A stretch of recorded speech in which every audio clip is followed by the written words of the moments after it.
الحمد لله القائل فقلت استغفروا ربكم إنه كان غفارا أشهد أن لا إله إلا الله وحده لا شريك له وأشهد أن محمدا عبده ورسوله اللهم صل وسلم على سيدنا محمد وعلى آله وصحبه أجمعين أما بعد فيا أيها المسلمون اتقوا الله أوصيكم وإياي بتقوى الله فقد فاز المتقون قال الله تعالى أعوذ بالله من الشيطان الرجيم يا أيها الذين آمنوا اتقوا الله حق تقاته ولا تموتن إلا وأنتم مسلمون صدق الله العظيم. Muslimin yang dirahmati Allah sekalian, yang menghadiri solat Jumaat pada hari ini dan yang mengikutinya secara media sosial, marilah sama-sama kita meningkatkan ketakwaan kita kepada Allah Subhanahu wa taala dengan bersungguh-sungguh melaksanakan segala perintahnya dan meninggalkan segala larangannya. Mudah-mudahan kehidupan kita ini dirahmati Allah dengan mendapat keberkatan Allah di dunia dan di akhirat. Hadirin yang dirahmati Allah sekalian, setiap insan memang tidak terlepas daripada kesilapan dan dosa. Tetapi persoalannya, sejauh mana kita berusaha menghindarinya dan bertekad untuk bertaubat serta tidak mengulanginya semula.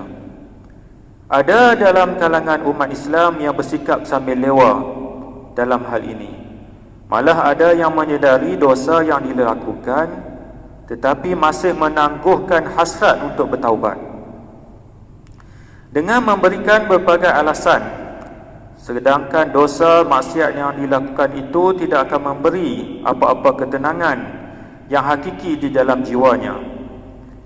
Ini dijelaskan dalam sebuah hadis yang diriwayatkan oleh Wabishah bin Ma'bad radhiyallahu anhu.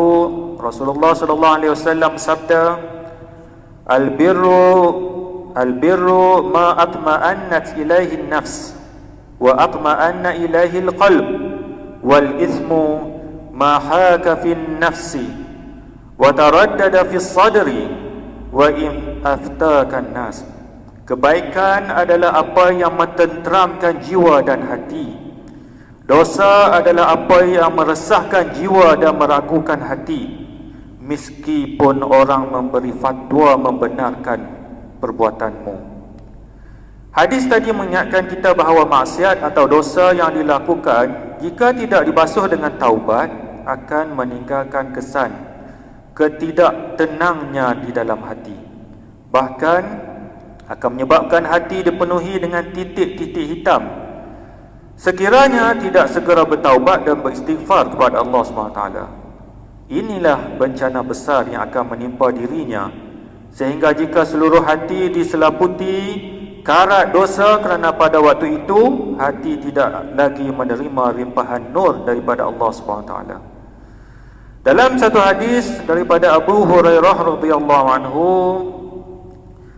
Nabi SAW sabda, innamal mu'mina iza aznaba kanat nuktah sauda'u fi qalbi fa in taba wa naza'a wastaghfara suqilan qalbuhu. Sesungguhnya seorang mukmin itu apabila melakukan dosa maka dititikkan di dalam hatinya sebuah titik hitam. Apabila dia meninggalkannya, wa naza'a wastaghfara, meninggalkannya dan beristighfar serta bertaubat, hatinya akan kembali bersih. Muslimin yang dirahmati Allah Subhanahu wa taala, perlu diketahui bahawa perbuatan dosa terbahagi pada dua, iaitu dosa kecil dan dosa besar. Dosa kecil akan diampuni oleh Allah dengan segala amal kebaikan yang dilaksanakan, seperti solat fardu, membaca Al-Quran, beristighfar dan sebagainya. Innal hasanat yuzhibnas sayyi'at. Sadaqallahul azim. Sedangkan bagi dosa besar, ia tidak akan diampun oleh Allah kecualilah dengan melakukan taubat yang bersungguh-sungguh dengan penuh penyesalan, dan azam tidak akan mengulangi lagi perbuatan dosa tersebut. Inilah yang dinamakan taubat nasuha. Oleh itu, setiap Muslim hanya akan diampuni dengan melakukan taubat nasuha. Sekaligus setiap Muslim bertanggungjawab mengetahui perkara yang dikategorikan sebagai dosa besar. Imam Az-Zahabi dalam kitabnya Al-Kabair menyenaraikan lebih daripada 70 perkara sebagai dosa besar.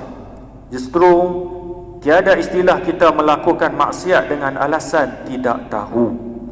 Setiap umat Islam perlu sedar akan setiap dosa yang dilakukan, kerana apabila seseorang itu sedar bahawa perbuatannya itu adalah dosa, maka ia akan membawa kepada penyesalan dan seterusnya akan memohon taubat kepada Allah SWT.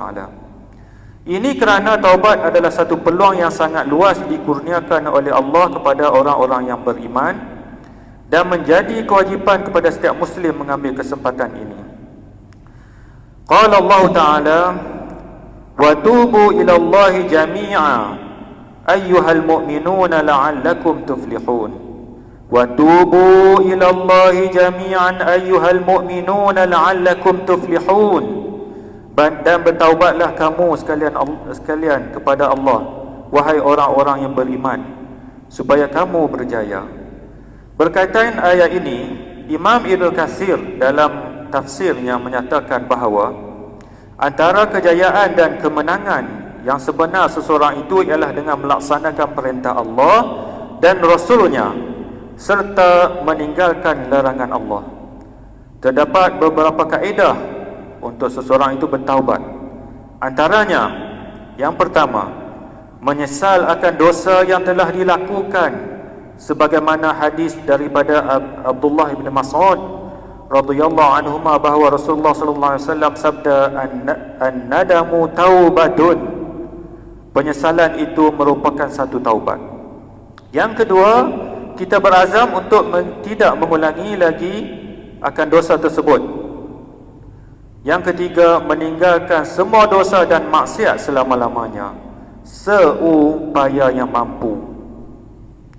Bertaubat dengan taubat nasuha sebagaimana firman Allah, ya ayyuhallazina amanu tubu ila Allahi taubatan nasuha asa rabbukum an yukaffira ankum sayyi'atikum wa yudkhilakum jannatin tajri min tahtihal anhar. Wahai orang-orang yang beriman, bertaubatlah kamu kepada Allah dengan taubat nasuha. Mudah-mudahan Tuhan kamu akan menghapuskan kesalahan-kesalahan kamu dan memasukkan kamu ke dalam syurga yang mengalir di bawahnya beberapa sungai.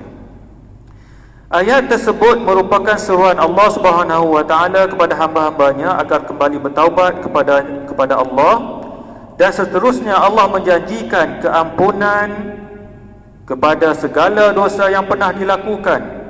Selain daripada itu, sekiranya dosa yang dilakukan adalah dosa sesama manusia, maka hendaklah, bahkan wajib terlebih dahulu memohon ampun dan maaf, serta memulangkan segala yang diambil tanpa kebenaran sekiranya berkaitan. Hadirin Jumaat yang dirahmati Allah sekalian, jangan jadikan alasan usia muda atau perjalanan hidup masih jauh lagi untuk kita menangguhkan taubat kita, kerana kematian tidak pernah melihat pada usia, sama ada tua ataupun muda. Meskipun pintu taubat itu terbentang luas, ia ada tarikh akhirnya, ada tarikh expirednya.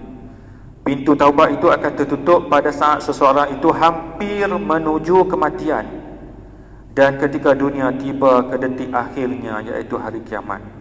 Oleh itu, marilah kita bersegera bertaubat sebelum terlambat, sekurang-kurangnya dengan lafaz Astaghfirullahalazim. Mengakhiri khutbah pada hari ini, khatib menyeru kepada seluruh umat Islam supaya memberi perhatian kepada perkara-perkara berikut.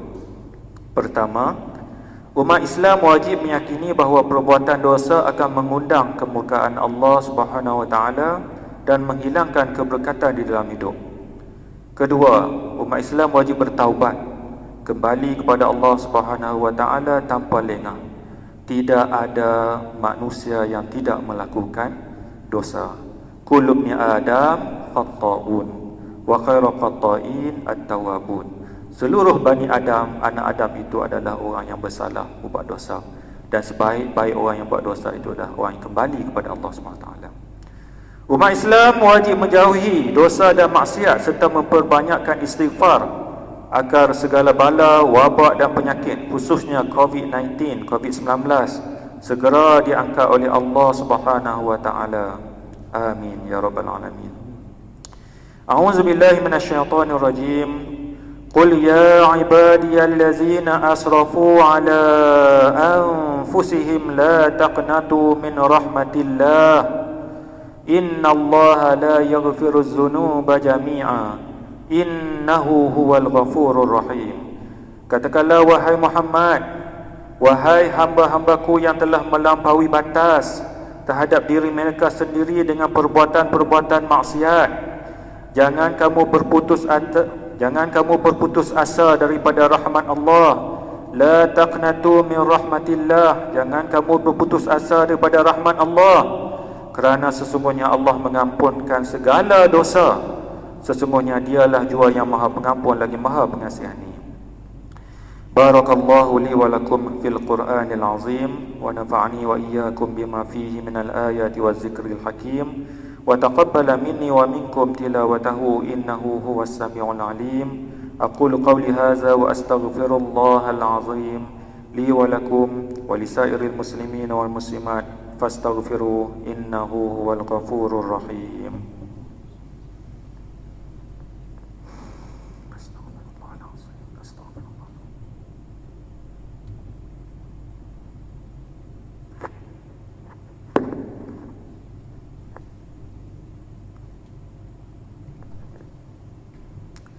Alhamdulillahillazi ja'alana minal muslimin wa razaqana minat thayyibat. Ashhadu an la ilaha illallah wahdahu la syarika lah wa ashhadu anna Muhammadan abduhu wa rasuluh. Allahumma salli wa sallim wa barik ala sayyidina Muhammad wa ala alihi wa sahbihi wa man tabi'ahum bi ihsanin ila yaumiddin. Amma ba'd. Fa ya ibadallah ittaqullah. Usikum wa iyaya bitaqwallah faqad fazal muttaqun. Hadirin Jumaat yang berbahagia, marilah kita terus bertakwa kepada Allah Subhanahu wa taala, bersatu padu dan berpegang teguh dengan ajaran Islam yang sebenar menurut pandangan ahli sunnah wal jamaah. Kita juga hendaklah kekal terus berdisiplin dan wajib mematuhi SOP yang telah ditetapkan oleh pihak kerajaan dan Jabatan Agama Islam Selangor, serta berdoa agar rantaian virus COVID-19 dapat diputuskan. Allahumma ighfir lil muslimina wal muslimat wal mu'minina wal mu'minat al ahya'i minhum wal amwat innaka sami'un qaribun mujibu da'awat wa ya qadiyal hajat. Allahumma inna nas'aluka wa natawassalu ilaika binabiyyikal amin wa nas'aluka bi asma'ikal husna wa sifatikal uzma an tahfaza bi'aini inayatika ar-rabbaniyah wa bihifzi wiqayatika samadaniyah jalalata malikina al-mu'azzam Sultan Selangor, Sultan Sharafuddin Idris Shah Al-Haj Ibn al-marhum Sultan Salahuddin Abdul Aziz Shah Al-Haj. Allahumma adimil auna wal hidayata wat taufiq was sihhata was salama mink liwali ahdi Selangor Tengku Amir Shah Ibn al-marhum Ibn Sultan Salahuddin Idris Shah Al-Haj fi amnin wa salahin wa afiyatin bimannika wa karamika ya zal jalali wal ikram. Allahumma atil umrahuma muslihaini lil muwazzafina wal ra'iyati wal bilad wa balligh maqasidahuma li tariqil huda wal rashad. Allahumma ya dafi'al bala idfa' anna hadzal waba idfa' anna hadzal waba idfa' anna hadzal waba wal bala wal marad wa syada'id wal mihan bilutfika ya latifu innaka ala kulli syai'in qadir wa bil ijabati jadir. Rabbana hab lana min azwajina wa zurriyyatina qurrata a'yun واجعلنا للمتقين إماما ربنا آتنا في الدنيا حسنة وفي الآخرة حسنة وقنا عذاب النار عباد الله إن الله يأمر بالعدل والإحسان وإيتاء ذي القربى وينهى عن الفحشاء والمنكر والبغي يعظكم لعلكم تذكرون فاذكروا الله العظيم يذكركم واشكروه على نعمه يزدكم واسألوه من فضله يعطكم ولذكر الله أكبر والله يعلم ما تصنعون أقم الصلاة